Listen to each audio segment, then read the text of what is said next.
સૌ ભાવિકજનોને ભાવથી જય સ્વામિનારાયણ, જય શ્રી કૃષ્ણ, જય શ્રી રામ, જય હિન્દ. આપણે સૌ જાણીએ છીએ અમદાવાદમાં પ્લેન ક્રેશ થયું. આ પ્લેન ક્રેશના પાપના ભાગીદાર કોણ? આ પાપ કોના માથે જશે? દરેક વ્યક્તિ પોતપોતાની રીતે પોતાનો અભિપ્રાયો આપતા હોય છે. આ વિશ્વમાં 3 પ્રકારના લોકો હોય છે: એક આયોજક, એક આસ્વાદક અને એક આલોચક. એમાં જે આયોજક છે એ મહેનત કરતા હોય. ક્રેશ થયું તો બીજાને મદદરૂપ થવા રાત દોડી ગયા આરએસએસના સેવકો, અમુક સંસ્થાઓ કે જેને રાતદી જોયા વગર, પોતાના પ્રાણની પરવા કર્યા વગર મદદે ગયા. આ બધા આયોજકો કહેવાય. તો ઘણા એનો ગુણ લે છે કે આજ ભારતમાં આવા સારા સંનિષ્ઠ માણસો છે કે કાંઈ પણ પ્રસંગ હોય, અતિવૃષ્ટિ હોય, અનાવૃષ્ટિ હોય, કઈ અકસ્માત હોય તો પોતાના પ્રાણના ભોગે બીજાને મદદ કરવા જાય છે. એ ગુણ ગ્રાહ્ય છે. પણ અમુક નવરી કંપની છે, આલોચના જ કર્યા કરે કે આ કોણ, આવું કામ, આનું આમ થશે, આનું આમ થશે, આ માણસે કરાયું, આ માણસે. હજી પૂરો તપાસ નથી થયો, સંશોધન નથી થયું. સુજ્ઞ માણસો પ્લેનના બ્લેક બોક્સમાંથી સારી માહિતી મેળવવાનો પ્રયાસ કરી રહ્યા છે. નિષ્ણાતોનું કહેવું છે કે હજી એનો નિર્ણય પણ સમથિંગ 25-30 કે દિવસ કે તે ઉપરાંત સમયે આવી શકે.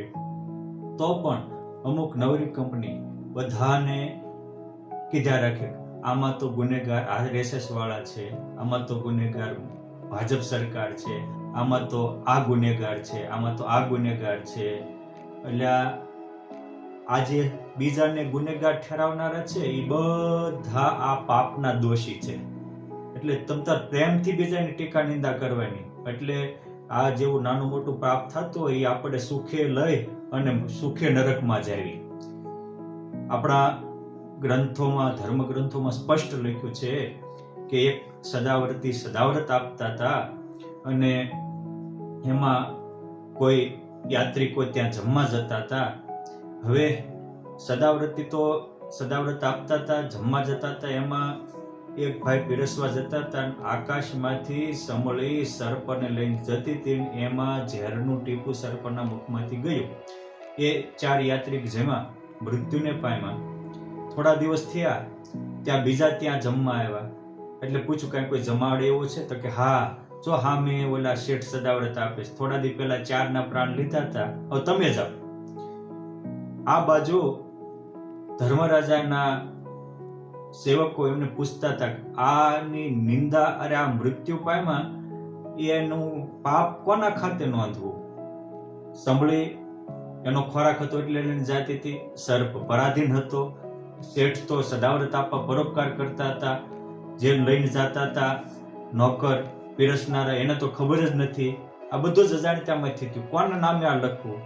એમાં આ બોલ્યા કે જો ઓલા 4 ને માર્યા હતા, જાઓ. એટલે ધર્મરાજે તરત જ હિસાબ આપી દીધો કે આ 4 નામે લખી નાખો. આવી જે બીજાની નિંદા ટીકા કરનારી નવરી કંપની છે એ જ આ પાપના ભાગીદાર છે. અને ભારત દેશને અધોપતન કરાવનારી આવી કંપનીઓ છે અને કૃતજ્ઞ લોકો કહેવાય. એટલે અનુભવી સંતોએ કીધું છે કે નિંદક નિયર રાખી આંગન કુટીર બંધાય, બિન સાબુ બિન પાણી અબ ખુદ की करत સફાઈ. આપણી સફાઈ કરે છે અને આ બિના સાબુન બિના પાણીએ, અને એ ખુદ નરકમાં જાય છે. માટે આવી ખોટી નિંદા અને અફવાથી આપણે બચતા રહેવું. અને આમાંથી શીખવા જેવું ઘણું છે કે દરેકના અનેક અરમાનો હતા. એકબીજાને, કોઈને દીકરાને મળવા જવું હતું, કોઈને દીકરીને મળવા જવું હતું, કોઈને પોતાના માતા પિતાને મળવા જવું હતું, તો કોઈને ત્યાં સારા ધંધા માટે કે બિઝનેસ માટે જવું હતું. પણ અચાનક કાળ આંબી જાય છે. આપણા ધર્મગ્રંથોમાં લખ્યું છે કે નહીં આગળે કાગળેથી જણાવે, નહીં કોઈ સાથે સંદેશો કહાવે. અચાનક અકસ્માત આઘાત જેવો અહો આવશે કાળ તો એક દિન એવો. અચાનક કાળ આવીને આપણને ભરખી જાય છે.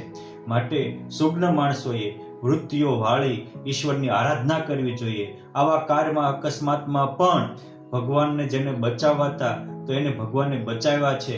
આવા કાર્યમાં અકસ્માતમાં પણ એક ગીતાજીની બુક બળા વગરની મળી આવી એવું લોકોનું કહેવું છે. તો આ ભગવાન જેને રાખે એને કોઈ વાળ વાંકો કરી શકતા નથી. માટે આપણે આમાંથી શીખી વૃત્તિઓ વાળી પરમાત્મા પરાયણ થવું.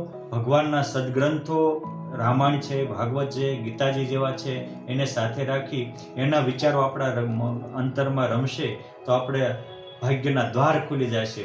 માટે અચાનક કાળ આપણને આંબે એ પહેલા આપણે આપણું કરી લેવું.